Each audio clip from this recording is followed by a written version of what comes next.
The galaxy had a pecking order, and humans weren't supposed to be anywhere near the top. For 3 centuries, alien civilizations had cataloged every species they encountered with scientific precision. The Zephyrians, with their crystalline exoskeletons, could withstand pressures that would crush a starship. The Koroth possessed natural plasma generation capabilities. The Vex could phase through solid matter at will. Each species had evolved some incredible advantage that made them formidable. Then the aliens found Earth. Initial scans were promising, a species that had achieved spaceflight, developed nuclear technology, and showed signs of complex social organization. But the deeper they looked, the more confused they became. These humans had no natural weapons. No armorskin, no psychic abilities. They couldn't breathe underwater for extended periods or survive in the vacuum of space. They couldn't even see properly in the dark. By every metric the galaxy used to measure a species' worth, humans were practically defenseless. The Hegemony Council's assessment was unanimous. Humanity would make excellent slaves, and Earth would be a simple conquest. After all, what could a species of soft, weak primates possibly do against the combined might of a galactic empire? They were about to discover that sometimes the most dangerous predator is the one that doesn't look like a threat. The one that has spent its entire evolutionary history not just surviving, but thriving as the apex hunter on a planet that tried to kill everything else. The one that learned warfare not from textbooks, but from 10,000 years of practicing it on each other. The aliens were about to learn what the galaxy's most adaptable, most stubborn, and most creatively violent species could do when someone threatened their home. They were about to meet the United States Marines. Semper Fi. The first sign of alien contact wasn't a grand announcement or a peaceful meeting in orbit. It was Corporal James Tank Rodriguez getting vaporized while on patrol near Forward Operating Base Whiskey, 3 clicks outside Kandahar. Staff Sergeant Michael Chun had been a Marine for 8 years, deployed to Afghanistan for the 3rd time, when the world changed forever. He was reviewing patrol reports in the sweltering heat of the communications tent when Lance Corporal Williams burst through the flaps, his face pale despite the desert tan. "Staff Sergeant, you need to see this," Williams said, his voice shaking. Rodriguez's patrol just went dark, but before they did, they reported things. Floating things that shot some kind of energy weapon. Shin looked up from his reports, his expression hardening. In Afghanistan, things usually meant IEDs, RPGs, or Taliban fighters. But Williams looked like he'd seen a ghost, and Williams had been in country for 6 months without so much as flinching at mortar fire. "Show me the position," Chun said, moving to the tactical map spread across the folding table. Williams pointed to a spot northeast of their position, near a rocky outcropping the Marines had designated Hill 47. Last radio contact was at 1,347 hours. Rodriguez reported movement, then some kind of buzzing sound. Then Williams heard him scream about floating metal things before the radio went dead. Chun grabbed his rifle and body armor. Whatever had happened to Rodriguez's 4-man patrol, it wasn't Taliban. The Taliban didn't have floating anything, and they sure as hell didn't have energy weapons. But Rodriguez was a good Marine, and good Marines didn't just disappear. "Give me a squad ready for immediate deployment," Chin ordered. "Full battle rattle. And give me Captain Morrison on the horn." Within 20 minutes, Chun was leading 12 Marines across the rocky terrain toward Hill 47. The Afghanistan sun beat down mercilessly, but these Marines were used to it. What they weren't used to was the eerie silence that seemed to hang over the area. No insects, no birds, no whine through the rocks. Just an unnatural quiet that made every footstep seem too loud.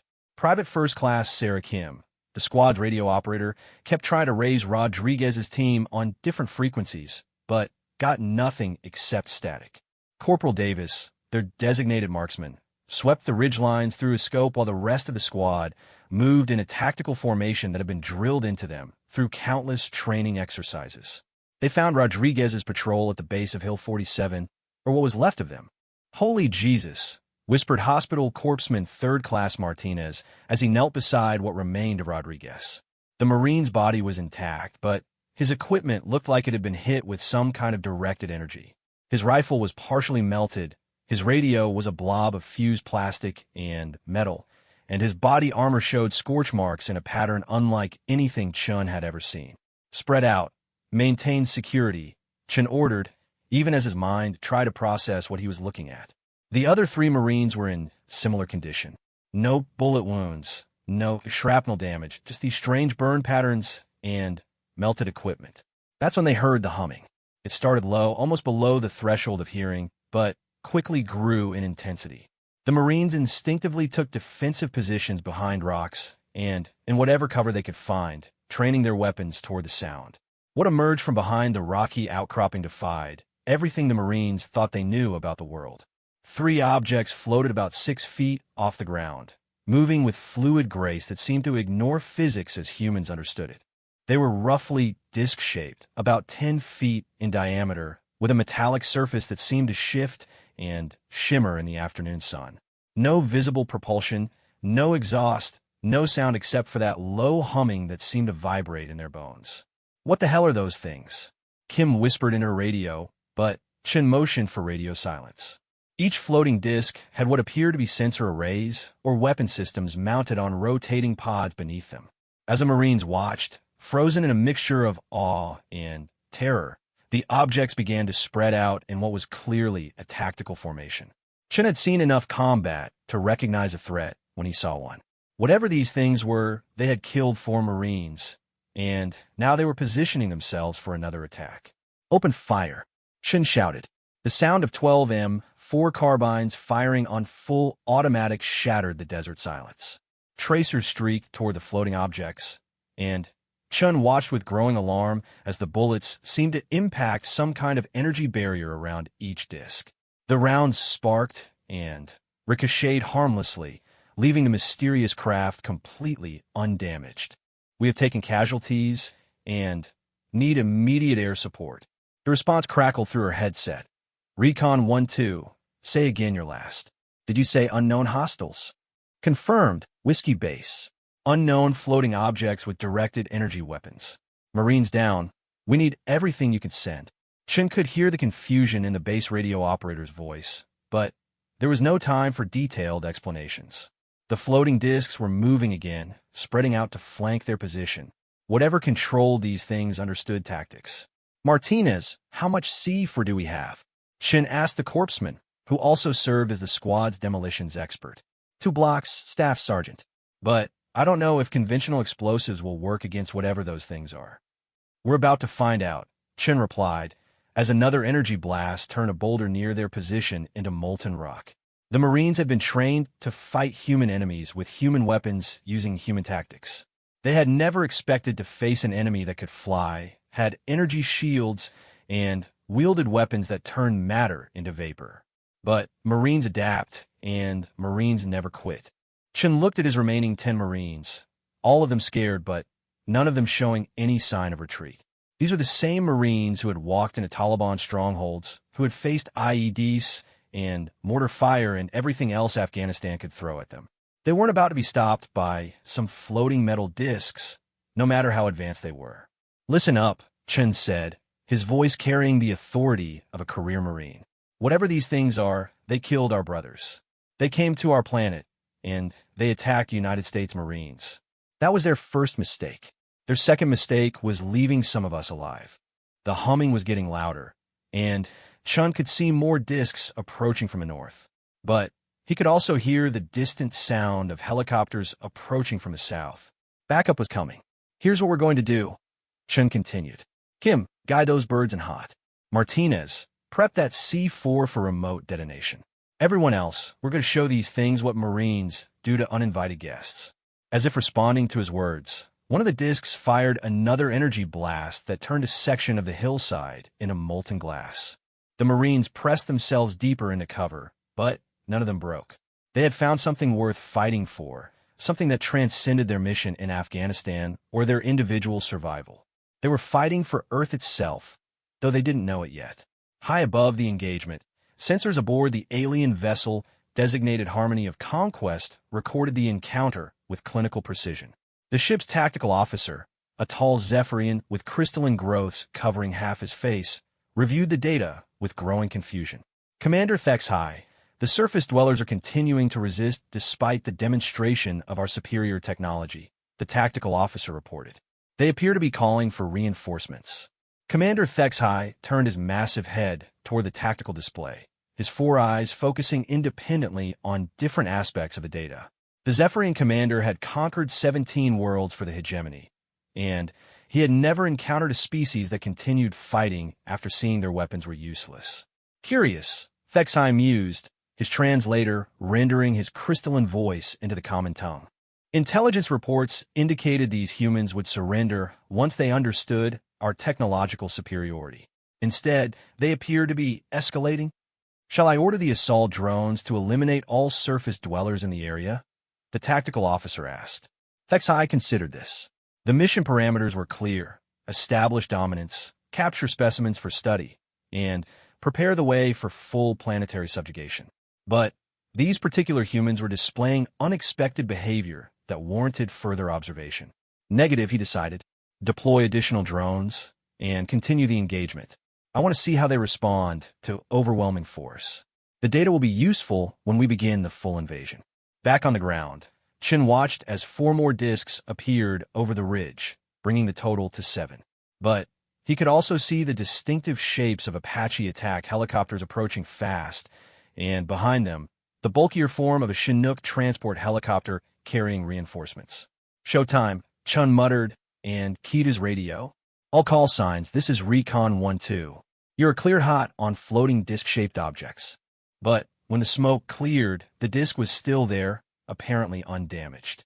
This is getting ridiculous, Martinez muttered, but Chen was studying the engagement with tactical eyes. The disc had tried to evade the missile, which meant it considered the missile a threat, even if its shields could stop it. That suggested the shields had limits. Kim, give me a direct line to those Apache crews, Chen ordered. I've got an idea. What Chen didn't know was that his idea was about to trigger the first major escalation in what would become known as the Terran Resistance War. The aliens had expected quick surrender from a primitive species. Instead, they were about to discover that humans had spent their entire history perfecting the art of killing things that were trying to kill them. And United States Marines were very, very good at their job. As the engagement continued to escalate, neither side realized they were about to make history. The aliens thought they were dealing with a minor technical problem that could be solved with more firepower. The Marines thought they were facing some kind of experimental enemy technology that could be defeated with enough determination and explosives. Both sides were wrong. This was first contact between 2 completely different philosophies of warfare, 2 different approaches to survival, and 2 different definitions of what it meant to never give up. The galaxy was about to learn why humans had conquered their own planet before they ever reached for the stars. The Pentagon had dealt with its share of unusual threats over the decades, but nothing quite like the report that landed on General Patricia Walsh's desk at 0630 hours Eastern Time.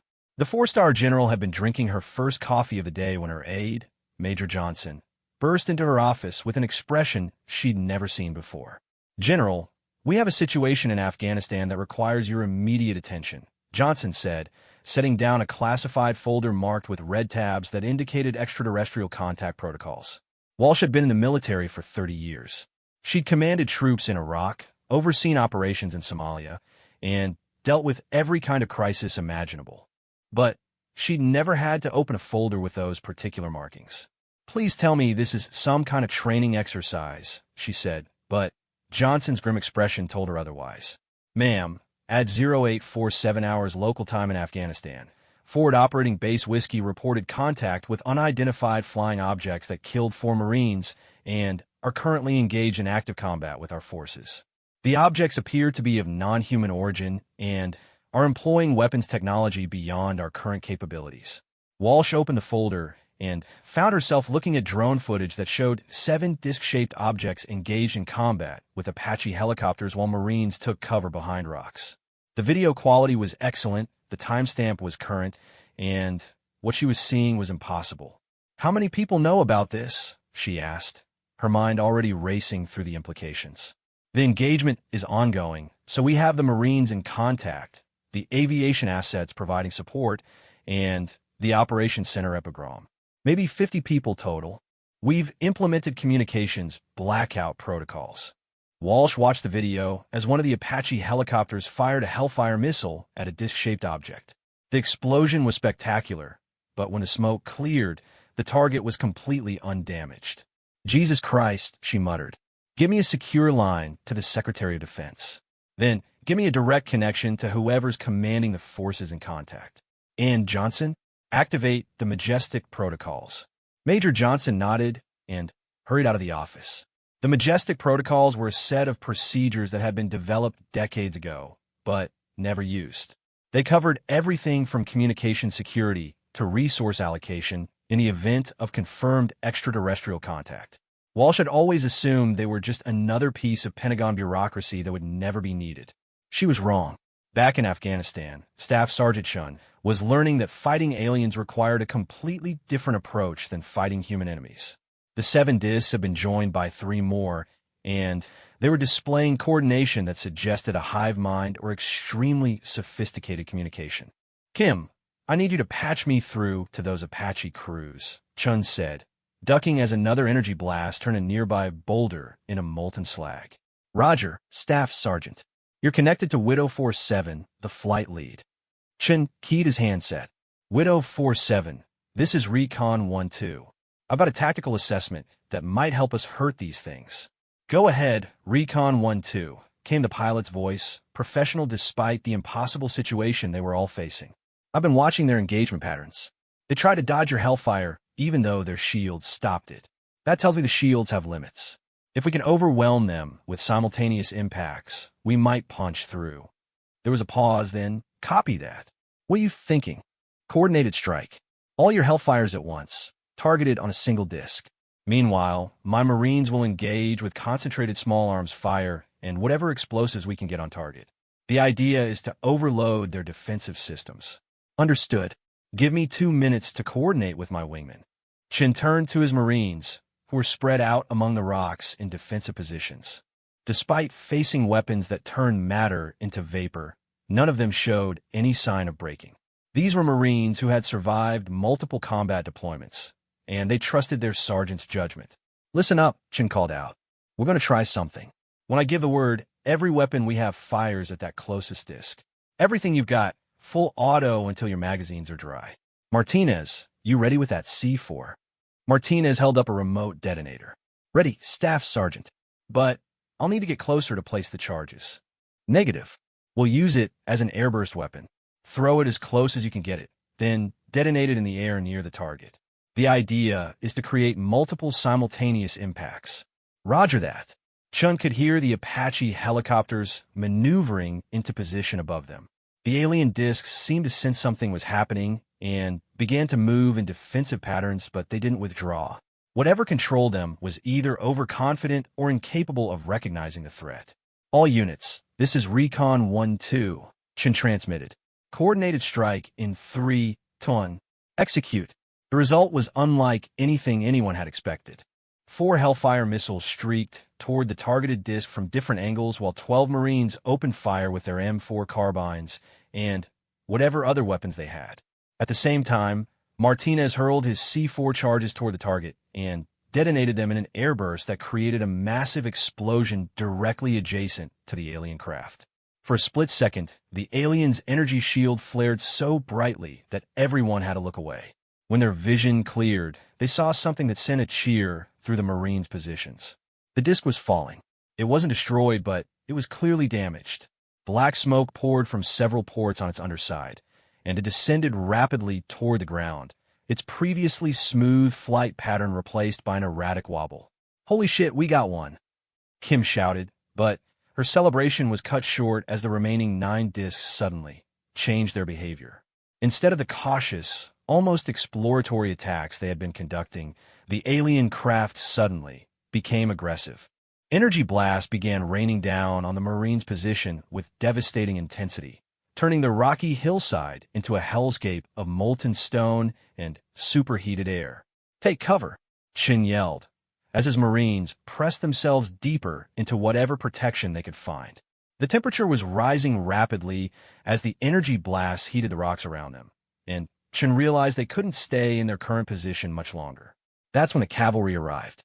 The distinctive sound of rotor blades announced the arrival of the Chinook transport helicopter, but what emerged from the cargo bay wasn't standard infantry. These were Marines from 1st Force Reconnaissance Company, the elite special operations unit that specialized in deep reconnaissance and direct action missions. 20 Marines fast-roped from the helicopter into defensive positions, carrying equipment that Shin hadn't seen before. Instead of standard M4 carbines, they were armed with weapons that looked like they belonged in a science fiction movie. Staff Sergeant Shun called out a Marine wearing captain's bars. "I'm Captain Rodriguez, Force Recon. We're here to extract your people and test some new toys." Shun looked at the weapons the Force Recon Marines were carrying. They appeared to be electromagnetic railguns, weapons that used magnetic fields to accelerate projectiles to incredible velocities. "Sir, are those things actually going to work against alien shields?" Shun asked. Captain Rodriguez grinned. "Only one way to find out. My orders come directly from the Pentagon. We're going to see if kinetic energy weapons can do what conventional explosives can." The Force Recon Marines spread out in a disciplined formation and took aim at the nearest alien disk. When Rodriguez gave the order to fire, the railguns produced a distinctive whining sound followed by the crack of hypersonic projectiles breaking the sound barrier. The effect on the alien craft was immediate and dramatic. The railgun projectiles, traveling at velocities that conventional weapons couldn't achieve, punched straight through the energy shields and struck the disk's hull. The alien craft shuddered under the impact, its smooth flight becoming erratic as systems failed. "Target damaged," one of the Force Recon Marines called out. Continuing engagement. But the aliens were learning too. The remaining 8 functional disks suddenly rose higher into the air, moving beyond the effective range of the railguns. At the same time, they began transmitting some kind of signal that was detected by the Marines' communication equipment as an ear-piercing shriek. "They're calling for backup," Kim reported, monitoring the alien transmissions. "Multiple contacts incoming from the north." Chun looked through his binoculars and felt his stomach drop. Approaching from the direction of the mountains were larger craft, easily the size of commercial airliners, moving with the same impossible grace as the smaller disks. "Time to go," Captain Rodriguez said, his professional calm intact despite the deteriorating situation. "Everyone back to the LZ. We got what we came for." As the Marines began their tactical withdrawal toward the landing zone, Shin realized that what they had accomplished was more significant than just surviving first contact with an alien species. They had proven that Earth's defenders could adapt, could learn, and could fight back. The aliens had expected quick conquest of a primitive world. Instead, they had encountered a species that refused to surrender, that could improvise solutions under fire, and that had weapons the aliens hadn't anticipated. High above the battlefield, aboard the Harmony of Conquest, Commander Thexai stared at the tactical displays with growing concern. The engagement had not proceeded according to plan. "Status report," he demanded from his tactical officer. 2 assault drones destroyed, 1 damaged beyond repair. The humans have deployed kinetic weapons with velocities exceeding our shield specifications. They are also demonstrating tactical coordination that suggests military organization beyond our intelligence estimates. Thexai's crystalline features shifted in what might have been concern. "Impossible. Our intelligence indicated a fractured species with primitive weapons technology. How can they have developed kinetic weapons that exceed our defensive capabilities?" "Unknown, Commander. But the humans appear to have multiple military organizations with different equipment and capabilities." The second group that arrived was equipped with weapons we had not previously observed. On the tactical display, Thexai could see the human forces withdrawing in good order while his own assault craft pursued them. But the pursuit was cautious now, after losing 2 drones to human weapons. "This complicates our mission parameters," Thexai admitted. "Signal the fleet. We need additional reconnaissance before proceeding with full-scale invasion." What neither the aliens nor the humans realized was that word of the engagement was already spreading through Earth's military networks. The Pentagon had activated protocols that brought together scientists, military leaders, and intelligence officers from around the world. In secure bunkers beneath military installations, teams of analysts were studying every second of drone footage from the engagement. Engineers were examining fragments of the damaged alien craft that had been recovered. And Military planners were developing strategies for a conflict unlike anything in human history. The aliens had made a critical error in their initial assessment of humanity. They had judged humans by their individual physical capabilities and their apparent lack of natural weapons. What they had failed to understand was that humans had spent their entire evolutionary history using tools and working together to overcome threats that were individually superior. More importantly, they had encountered United States Marines, members of a military force that had been shaped by centuries of conflict and had developed an institutional culture that simply did not recognize the concept of acceptable defeat. As the Marines withdrew from Hill 47, every person involved in the engagement understood that they had just fought the opening battle of a war that would determine the future of humanity. But what the aliens didn't understand, and what the Marines were about to demonstrate, was that humans had been preparing for this war their entire history. Every conflict, every battle, every hard-won victory against impossible odds had been training for this moment. The galaxy was about to discover why the most dangerous species was often the one that had learned to survive by never giving up. And the United States Marines never gave up. The United Nations Security Council had hosted emergency sessions before, but nothing quite like the one convened 48 hours after the engagement at Hill 47. Representatives from every major nation sat around the circular table in New York, while screens displayed impossible footage of floating alien craft and energy weapons that turned rock into glass. Secretary General Maria Santos looked around the room at faces that showed a mixture of disbelief, fear, and grim determination. The initial reports from Afghanistan had been classified at the highest levels, but the evidence was undeniable. Humanity was no longer alone in the universe, and their new neighbors weren't friendly.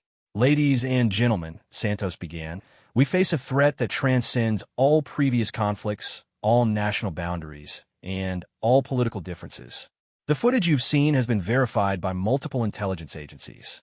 The physical evidence has been examined by our best scientists. There's no doubt that Earth is under attack by an extraterrestrial force." The Chinese ambassador, Liu Wei, leaned forward. "What do we know about their capabilities and intentions?" General Walsh, attending via secure video link from the Pentagon, answered, "Based on the Afghanistan engagement and subsequent reconnaissance, we're facing a technologically superior enemy with energy-based weapons, advanced propulsion systems, and defensive capabilities that can stop conventional munitions. However, they're not invulnerable. Our forces proved that concentrated kinetic attacks can penetrate their shields." The Russian representative, Viktor Petrov, studied the tactical displays. "How many of these craft are we dealing with?" "That's where it gets complicated," Walsh replied. "Satellite reconnaissance has identified a large vessel in geosynchronous orbit above the Indian Ocean. It's roughly 2 kilometers in length and appears to be some kind of mothership. We're detecting smaller craft deploying from it to various locations around the globe." Santos felt a chill. "Various locations?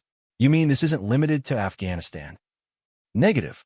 In the last 24 hours, we've had similar contacts in Chad, Somalia, Myanmar, and 3 other locations. Always in areas with limited infrastructure and military presence. They appear to be testing our defenses and capabilities." The British representative, James Worthington, cleared his throat. "What are our options? Diplomatic contact? Negotiation?" It was the American Secretary of Defense, Robert Hayes, who answered. "We've tried multiple attempts at communication on all frequencies, including mathematical sequences and universal constants. No response except continued hostility. Whatever they want, it isn't negotiation." The room fell silent as the implications sank in. This wasn't a misunderstanding that could be resolved through diplomacy. This was an invasion by a species that had made no attempt at peaceful contact. "So we fight," said the French representative, General Catherine Dubois. "But how does one fight an enemy with technology centuries beyond our own?" "The same way humans have always fought superior enemies," Walsh replied. "We adapt, we learn, and we refuse to quit." The Marines in Afghanistan proved it's possible to hurt them. Now I need to scale that up. What the world leaders discussing humanity's response didn't know was that similar discussions were taking place aboard the alien mothership, though with very different conclusions. Commander Thexhai stood before a holographic display showing the tactical assessments from all engagement zones. His superior, Fleet Admiral Carthex, had arrived from the Hegemony Core worlds to personally oversee what should have been a routine planetary subjugation.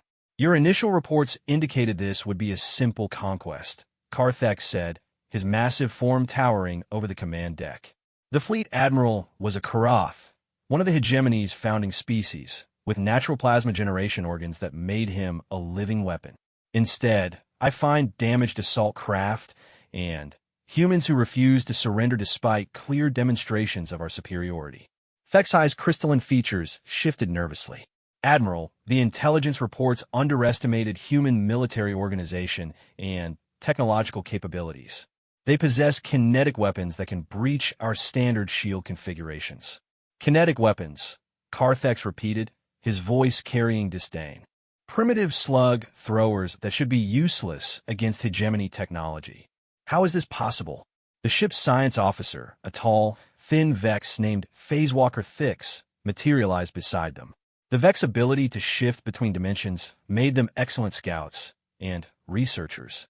Admiral, analysis of human weapons shows they use electromagnetic acceleration to achieve projectile velocities far exceeding conventional chemical propulsion.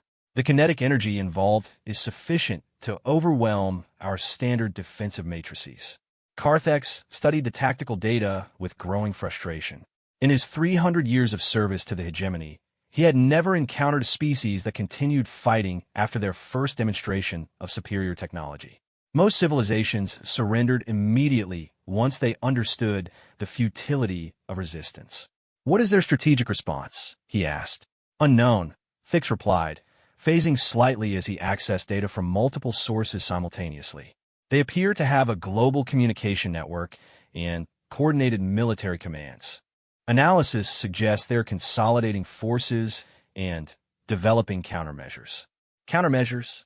Carthex's plasma organs flared slightly, a sign of agitation among his species. Against hegemony technology? Before anyone could answer, the ship's tactical officer announced incoming data from the surface reconnaissance teams. Admiral, our ground reconnaissance in the North American continent has encountered unexpected resistance. The humans have deployed mobile kinetic weapon platforms and are using coordinated tactics that suggest advanced military doctrine. On the main display, footage appear from the latest engagement, this one in the desert outside Las Vegas. What should have been a simple reconnaissance mission had turned into a running battle as human forces used hit-and-run tactics to engage the alien scouts. But this time, the humans weren't just reacting. They were implementing a strategy. At Nellis Air Force Base, Colonel Sarah Mitchell watched as her F-22 Raptor squadron prepared for the most unusual mission in aviation history. The pilots had trained for air-to-air combat against human opponents using human technology. Now, they were preparing to engage alien craft with weapons that defied everything they understood about physics. Listen up, Mitchell addressed her pilots. Intelligence says these things can't be locked by conventional radar, but they do show up on thermal imaging. Their energy weapons have limited range and require direct line of sight. Our advantage is speed, altitude, and the fact that they don't seem to expect aerial engagement. Captain Tom Viper Harrison raised his hand. Ma'am, what about their shields? The reports from Afghanistan said conventional missiles were ineffective. That's why we're not using conventional missiles, Mitchell replied, gesturing to the ground crews loading unusual-looking weapons onto the aircraft. These are experimental kinetic kill vehicles, essentially guided bullets accelerated to Mach 5. If the Marines' railguns can punch through alien shields, these should do even better. The pilots examined the new weapons with professional interest. The missiles looked normal from the outside, but instead of explosive warheads, they carried dense tungsten penetrators designed to transfer massive kinetic energy on impact. What's our mission profile? Asked Lieutenant Jessica Phoenix Wong. High-altitude intercept of alien reconnaissance craft operating over Nevada. We go in fast, engage for maximum range, and get out before they can respond. Intel suggests they haven't faced aerial opposition yet, so we might catch them off guard. As the Raptor squadron took off into the desert sky, they carried with them the hopes of everyone who understood what was at stake. This wasn't just another military engagement. This was humanity's first attempt at taking the fight to the aliens in their preferred element. The F-22s climbed to 40,000 feet, using their stealth capabilities to approach the alien craft undetected. The enemy was operating at much lower altitude, apparently convinced that humans posed no aerial threat. They were about to learn otherwise. "Contact," reported Captain Harrison, his radar showing 3 disc-shaped objects moving in formation 20 miles ahead. "They're beautiful, I'll give them that. Moving like they own the sky." "Not anymore," Colonel Mitchell replied. "All flights, weapons free. Engage at will." The kinetic kill vehicles streaked through the desert air faster than the eye could follow, their guidance systems locked onto the thermal signatures of the alien craft. Unlike the previous engagements, this attack came from an angle the aliens hadn't anticipated. The first missile struck its target with the force of a small meteor. The alien craft shields flared and failed, and the disk tumbled from the sky, trailing debris and some kind of blue fluid that might have been alien blood. The second and third missiles found their marks as well, sending 2 more alien craft crashing into the Nevada desert. "Splash 3, Harrison reported with professional satisfaction. "Looks like they bleed, just like everything else." But the victory celebration was short-lived. The downed craft immediately began transmitting distress signals, and within minutes, larger vessels began descending from high altitude. Colonel," Phoenix reported, her voice tight with concern. "I'm counting 12 new contacts, and they're bigger than the scouts." "Much bigger." Mitchell looked at her tactical display and felt her stomach drop. The new alien craft were the size of battleships, and they were moving with purpose toward her squadron's position. "All flights, defensive pattern. Looks like we've stirred up the hornet's nest." What followed was the first air-to-air combat between human and alien forces, a 3-dimensional battle that ranged across 100 miles of Nevada sky. The aliens had superior technology, but the human pilots had superior training and tactics developed through generations of aerial warfare. The F-22 pilots used their speed and maneuverability to stay out of range of the alien energy weapons while engaging with their kinetic missiles. The aliens tried to use their superior numbers to overwhelm the human aircraft, but found themselves frustrated by opponents who refused to fight a conventional battle. "Phoenix, you've got 1 on your 6, Harrison called out, watching as an alien craft moved to engage Wong's Raptor. "Roger," braking left, Wong replied, throwing her aircraft into a maneuver that would have been impossible for the alien craft to follow. The enemy vessel tried to compensate, but couldn't match the violent change in direction. "Switching to guns," Wong announced, as she brought her aircraft around in a high-G turn that would have killed a human pilot without modern flight suits. The F-22's cannon, loaded with depleted uranium rounds, fired in a stream that intersected the alien craft's flight path. The effect was devastating. The alien vessel's shields couldn't stop the high-velocity penetrators, and the craft exploded in a ball of blue fire. The battle continued for 20 minutes before the surviving alien craft retreated to higher altitude. When it was over, the human pilots had lost 2 aircraft but had downed 7 alien vessels. More importantly, they had proven that human military doctrine could be adapted to fight enemies with superior technology. As the F-22 squadron returned to base, Colonel Mitchell realized that everything had changed. This wasn't just about defending against invasion anymore. Humanity had taken the offensive, and they had won their first victory. But victories came with costs, and the aliens were about to demonstrate that they could escalate just as effectively as humans could. Aboard the Harmony of Conquest, Fleet Admiral Carthex stared at the tactical reports with growing anger. 7 assault craft destroyed by primitive kinetic weapons. His forces had been outmaneuvered by a species that shouldn't even have been capable of effective resistance. "This is unacceptable," he declared, his plasma organs flaring with rage. "These humans think they can match the hegemony in combat? They need to learn the consequences of resistance." "Admiral," Commander Thexhigh ventured, "perhaps we should request additional forces before proceeding. These humans are proving more resourceful than anticipated."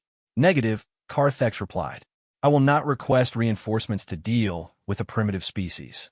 We will demonstrate why resistance to the hegemony is futile." He turned to the communications officer.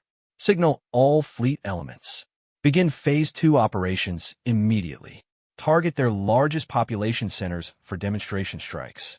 Show them what happens to species that refuse to surrender." As the order went out across the alien fleet, Carthex felt confident that this show of force would end human resistance. After all, no species had ever continued fighting after seeing their cities destroyed. He was about to learn that humans were not like other species. The war was about to begin in earnest, and both sides were about to discover that this conflict would be unlike anything either had experienced before. Humanity was about to show the galaxy what happened when someone threatened their home, and the Marines were ready. The first alien bombardment of a human city came without warning at 0347 hours local time. Perth, Australia, chosen perhaps because of its isolation, became humanity's first glimpse of what the aliens considered a demonstration strike. The energy beam that descended from orbit lasted exactly 30 seconds. When it ended, a circular area 15 kilometers in diameter had been turned into molten glass. 200,000 people had died instantly, their bodies vaporized so completely that not even ash remained. The psychological impact was exactly what Fleet Admiral Carthex had intended. Around the world, governments received the same message transmitted simultaneously in every human language. Surrender now, or watch your species burn. But the aliens had fundamentally misunderstood their enemy. At Marine Corps Base Camp Pendleton, Gunnery Sergeant Maria Santos was conducting a weapons inspection when the news reached them. The Marines under her command had been training with the new kinetic weapons for 72 hours straight, preparing for deployment to what everyone now called the Alien War. "Gunny," called out Corporal Thompson, looking up from his tablet with an expression of shock. "You need to see this."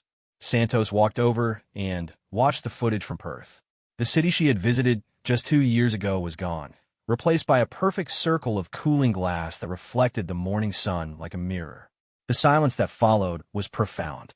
These Marines had trained for urban warfare, desert combat, jungle operations, and every other form of conflict their instructors could imagine. But none of them had prepared for genocide from orbit. "Gather round," Santos said quietly, and her Marines formed a circle around her. These were young men and women who had volunteered to serve their country, but now they were serving something larger. "Those alien bastards think they can terrorize us into surrender," she said, her voice carrying the authority that came from 15 years of Marine Corps service. "They think that by killing civilians, they can break our will to fight. They're about to learn they picked the wrong species to threaten." Private First Class Jackson raised his hand. "Gunny, how are we supposed to fight back against something that can destroy cities from space?" Santos smiled grimly. "The same way Marines have always fought superior enemies, Jackson. We get close, we hit hard, and we never quit. And I've got some intel that's going to make you very happy." She pulled out a classified briefing folder that had arrived just hours earlier. "Intelligence has located their ground operations base. They've set up a command center in the Australian outback, probably to coordinate their demonstration strikes. 3 companies of Marines are going to pay them a visit." The Marines exchanged glances. A ground assault against aliens with superior technology seemed like suicide, but it also seemed like the only option available. "What's the plan, Gunny?" asked Corporal Williams. "Simple, Santos replied. We're going to do what Marines do best. We're going to take ground away from the enemy and hold it until they're all dead. The only difference is this time, the enemy isn't human." What Santos didn't mention was that this mission was part of a larger strategy developed by military leaders around the world. The aliens had made the mistake of establishing ground bases, which meant they could be attacked using conventional tactics. More importantly, those bases might contain technology that human scientists could study and eventually turn against the invaders. The aliens' demonstration strikes had backfired in another way as well. Instead of terrorizing humanity into surrender, they had united every nation on Earth in a way that no human conflict ever had. The attack on Perth had made this personal for every human being. 12 hours after the Perth strike, 300 Marines from the 1st Marine Expeditionary Unit were aboard transport aircraft heading toward Australia. They carried the most advanced weapons humanity could produce: railguns, kinetic missile launchers, and experimental plasma weapons based on recovered alien technology. But more importantly, they carried something the aliens couldn't understand or replicate: the accumulated combat experience of a species that had spent its entire history learning how to kill things that were trying to kill them. The alien base had been established in the Gibson Desert, far from human population centers, but close enough to coordinate orbital strikes. The aliens had chosen the location for its isolation, not realizing that isolation worked both ways. Captain David Chun, nephew of Staff Sergeant Michael Chun, who had fought at Hill 47, led the reconnaissance team that infiltrated the alien perimeter. Unlike his uncle's chaotic first contact, this operation had been planned with military precision. Overwatch, this is Scout 1, Chun whispered into his radio as he observed the alien facility through thermal imaging scopes. I count 12 large structures, crystalline construction, with approximately 50 alien personnel visible. Copy, Scout 1. What about defensive positions? Chun studied the base layout with professional interest. That's the weird part, Overwatch. They don't have any perimeter defenses. No walls, no guard posts, no overlapping fields of fire. It's like they never expected ground assault. That was exactly what the Marine commanders had hoped to hear.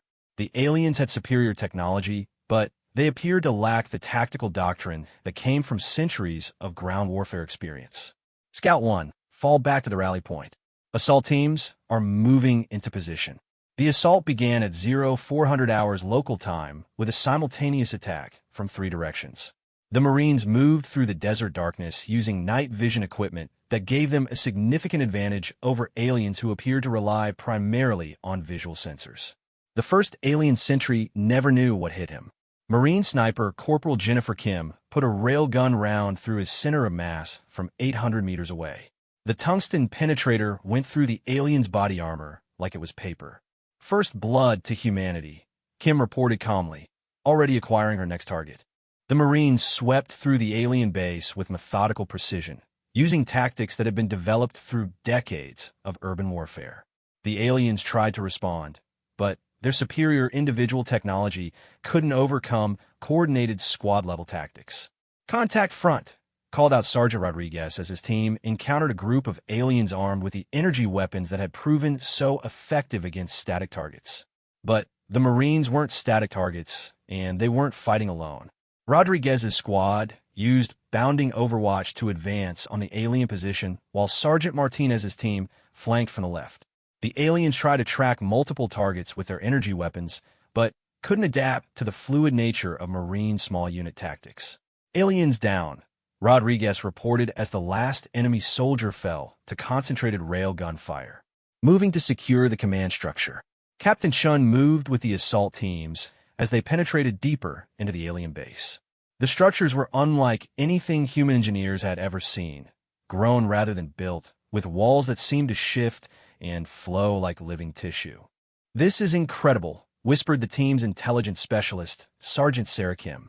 The technology here could advance human science by centuries. But Chun was focused on the immediate tactical situation. Save the sightseeing for later, Kim. We need to neutralize this base before their friends upstairs realize what's happening. The Marines fought their way through the alien facility room by room, encountering resistance that was fierce but poorly coordinated. The aliens were individually superior fighters, but they had no concept of fire and maneuver, no understanding of mutual support, and no experience with an enemy that refused to break under pressure. The final battle took place in what appeared to be the base's command center, a vast chamber filled with holographic displays showing the location of every human military unit on Earth. The implications were chilling, but the Marines had more immediate concerns. The chamber was defended by a dozen aliens wearing more advanced armor and carrying weapons that hummed with barely contained energy. At their center stood a creature that was clearly a leader, its crystalline exoskeleton marked with symbols of rank. Surrender, primitives, the alien commander said, its words translated by some kind of universal device. Your resistance is futile. Submit to the hegemony, and your deaths will be quick. Captain Chun looked around at his Marines, men and women who had volunteered to fight an impossible war against an enemy with superior technology. They were tired, bloodied, and facing an enemy that could vaporize them with directed energy weapons. They didn't even consider surrender. Counterproposal, Chun replied. You get the hell off our planet, and we'll consider not killing all of you. The alien commander's features shifted in what might have been amazement. You would dare threaten the hegemony? We have weapons that can crack your planet like an egg. We have fleets that span the galaxy.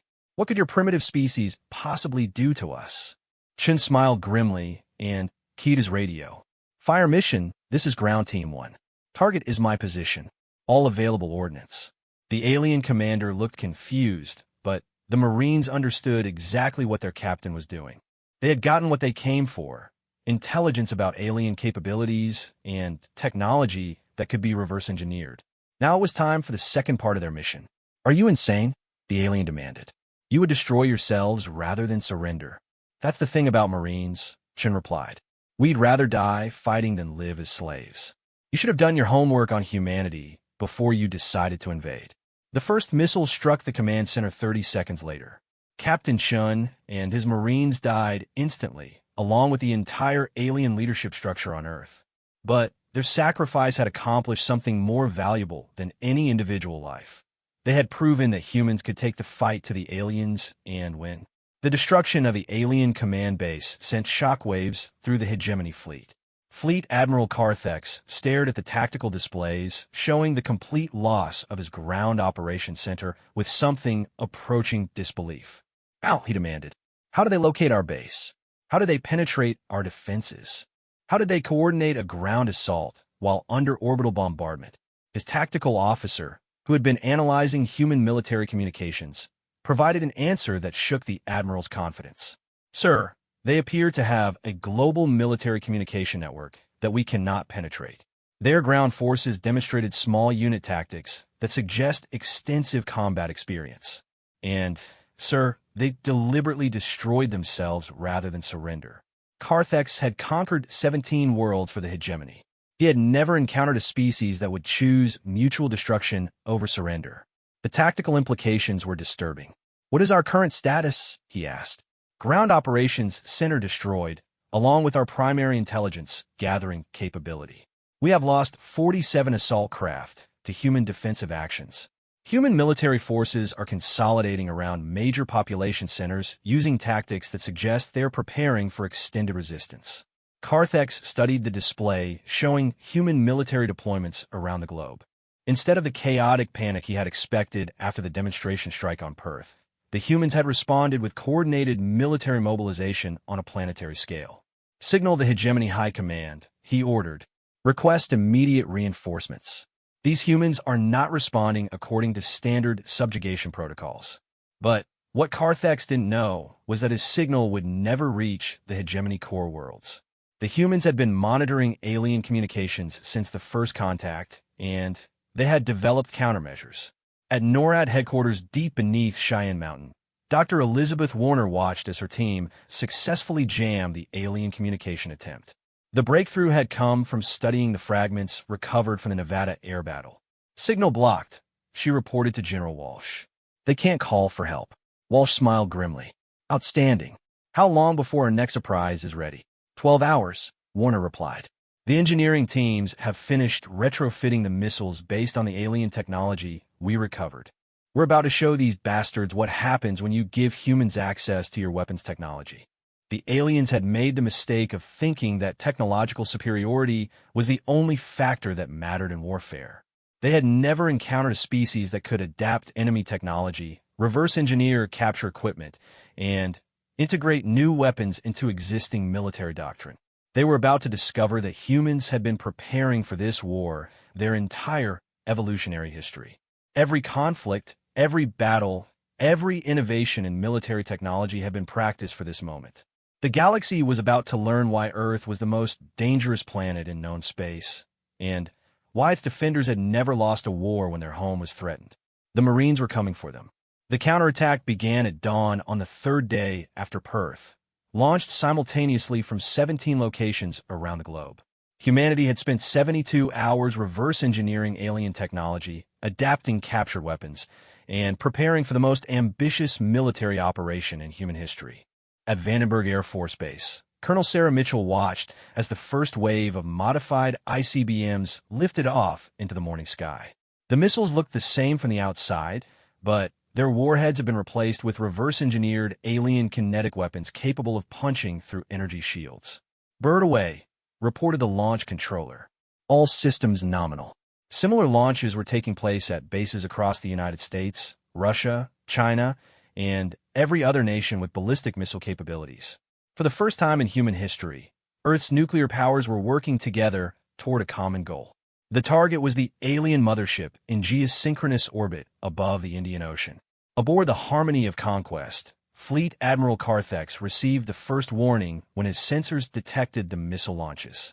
His initial reaction was amusement. "The humans are launching their primitive nuclear weapons," he told his bridge crew. "Our shields will stop them easily. Perhaps this will convince them that resistance is futile." But his science officer, Phase Walker Thix, was studying the sensor readings with growing concern. "Admiral, these missiles are not following ballistic trajectories consistent with nuclear weapons. Their acceleration profiles suggest something else." "Explain." Carthex ordered, his confidence wavering slightly. "Sir, the missiles appear to be guided kinetic weapons, similar to the ones used against our ground forces. But the scale? Admiral, if these projectiles impact our shields simultaneously, the energy transfer could overwhelm our defensive matrix." Carthex stared at the tactical display, showing dozens of missiles approaching from all directions. Impossible. How could a primitive species develop such weapons in mere days? He was about to learn that humans had a unique talent for weaponizing anything they could understand. The first missile struck the alien mothership's shields at 17 kilometers per second. The energy discharge was visible from the ground as a brief, bright star in the dawn sky. The second missile hit 3 seconds later, then the third, then a dozen more in rapid succession. The alien shields, designed to stop energy weapons and conventional kinetic attacks, were not prepared for the coordinated impact of 17 tungsten penetrators moving at velocities that approached orbital insertion speed. The shields failed catastrophically. The remaining missiles punched through the hull of the Harmony of Conquest like bullets through paper. The massive alien vessel, pride of the hegemony fleet, began to break apart under the kinetic assault. "Hull breach on decks 7 through 15, reported the damage control officer, his crystalline voice cracking with panic. "Primary power systems failing. Engine containment compromised." Carthex watched his ship die around him with something approaching admiration for his enemies. In 3 days, the humans had gone from primitive ground troops to launching coordinated orbital strikes using weapons derived from captured alien technology. "Signal the remaining fleet elements," he ordered. "Full withdrawal to minimum safe distance. These humans are more dangerous than we anticipated." But the humans weren't finished. At Marine Corps Air Station Miramar, Lieutenant Colonel James Rodriguez led a squadron of F-35 fighters modified with alien energy weapons toward the smaller alien craft that had been providing fire support for the mothership. The fighters had been retrofitted in 60 hours by engineering teams working around the clock. "Viper Squadron, this is Viper Lead," Rodriguez transmitted. "We are cleared hot on all alien targets. Remember, these weapons are one-shot only, so make them count." The Marine pilots had trained their entire careers for air-to-air combat, but never against enemies who could phase through matter or generate plasma fields. They were about to adapt. "Contact," reported Captain Susan Kim. 3 large craft bearing north-northwest, altitude 40,000 feet. "They're beautiful, but they're about to be dead." The Marine fighters engaged the alien vessels using tactics that combined human air combat doctrine with alien weapons technology. The results were devastating for the enemy. "Splash 1, Kim reported as her alien energy weapon punched through an enemy craft's shields and vaporized its propulsion system. These things work great once you figure out the targeting system. The air battle lasted 20 minutes and ended with complete destruction of the alien support craft. More importantly, it demonstrated that humans could not only adapt alien technology, but improve upon it. On the ground, the victory celebrations were tempered by the knowledge that this was only the first battle in what would likely be a long war. But humanity had proven something important. They could fight back. At the Pentagon, General Walsh watched the tactical displays with grim satisfaction. The alien mothership was breaking apart in orbit, its debris field already being tracked by space surveillance networks. The smaller alien craft had either been destroyed or had retreated beyond sensor range. "Status report," she ordered. "Ma'am, confirmed destruction of the primary alien vessel and all supporting craft in Earth orbit," reported her aide. "Ground-based alien forces have either been eliminated or are in full retreat. We've recovered significant amounts of alien technology and several prisoners." Walsh nodded. "What about casualties?" Heavy Nam. The Perth strike killed approximately 200,000 civilians. We lost 43 aircraft in air engagement and 200 Marines in the ground assault on the alien base. But ma'am, we won. The words hung in the air with profound significance. Humanity had faced its first interstellar war and had emerged victorious. But Walsh knew this was only the beginning. "Any word from our xenobiologist teams about the alien prisoners?" she asked. "Yes, ma'am. The interrogations have been enlightening. It appears we were dealing with a scouting force from something called the hegemony. The aliens expected quick conquest based on their assessment of human technology and military capability. They were completely unprepared for organized resistance." Walsh studied the reports from the interrogation teams. The aliens, it seemed, had conquered 17 other worlds using the same tactics: demonstrate superior technology, target civilian populations, and wait for surrender. They had never encountered a species that responded to attack by immediately developing countermeasures and launching coordinated retaliation. What about the larger picture? Are more alien forces coming? Unknown, ma'am. The aliens claim their communications with their home fleet were jammed, so reinforcements might not know what happened here.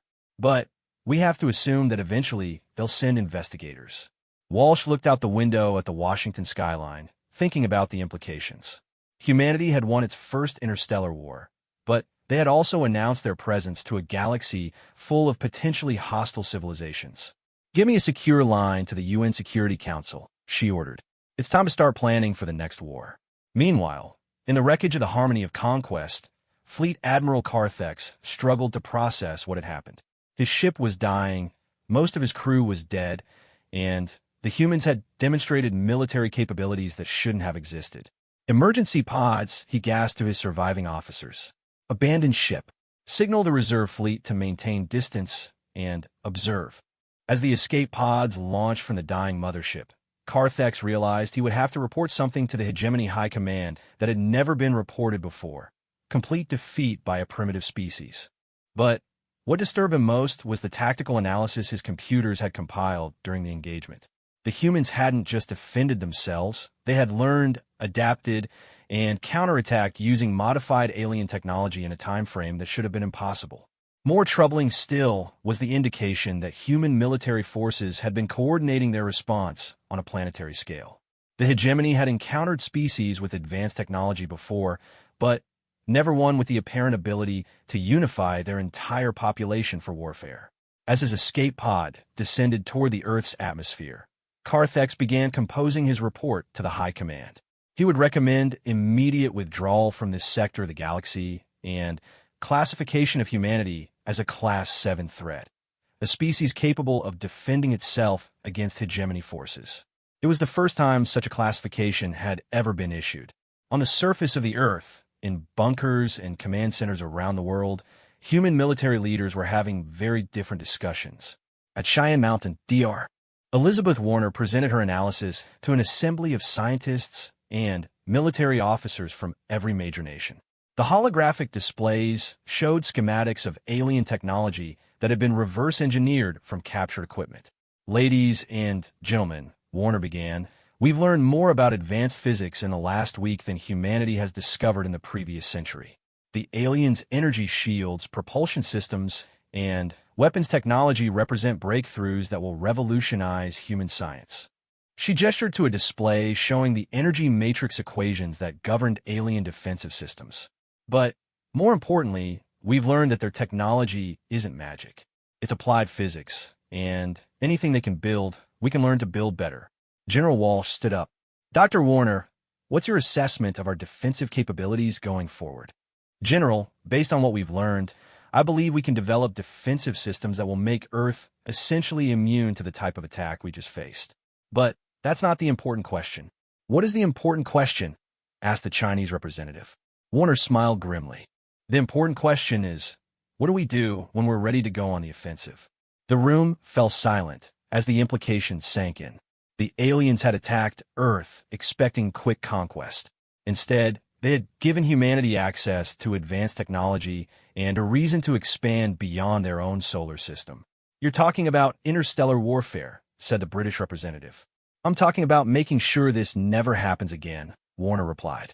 The galaxy apparently operates on the principle that might makes right. The aliens attacked us because they thought we were weak. I propose we make sure nobody ever makes that mistake again. In the months that followed, humanity would indeed reach for the stars, but not as explorers seeking peaceful contact. They would venture into the galaxy as a species that had learned the universe was a dangerous place, and that the only way to protect your home was to make sure potential enemies understood the consequences of threatening it. The hegemony had sought to add Earth to their empire. Instead, they had created something the galaxy had never seen before, a unified human civilization with advanced technology, extensive military experience, and a very personal grudge against alien aggressors. 6 months after the Battle of Earth, as historians would later call it, the first human interstellar warship launched from Luna Base.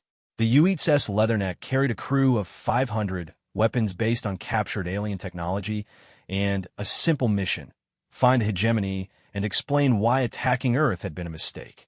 Fleet Admiral Carthex, imprisoned on Earth while his report made its way to the hegemony core worlds, watched the launch through the window of his cell. He had tried to warn his superiors that humanity was unlike any species they had encountered, but he doubted they would understand until it was too late. The humans had done something no other species in hegemony records had ever accomplished. They had turned a defeat into a victory, then used that victory as a stepping stone to becoming a spacefaring military power. As the human warship disappeared into the void between stars, Carthex reflected on the bitter irony.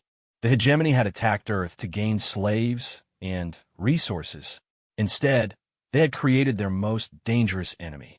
The galaxy was about to meet the United States Space Marines, and the universe would never be the same. Humanity had learned they were not alone. Now everyone else was about to learn they weren't safe. Semper Fi Asterisk had gone interstellar, and the cosmos was about to discover what happened when someone threatened the home of Earth's most adaptable, most stubborn, and most creatively violent species. The aliens had thought humans were easy prey. They were wrong, and now the galaxy would pay for that mistake.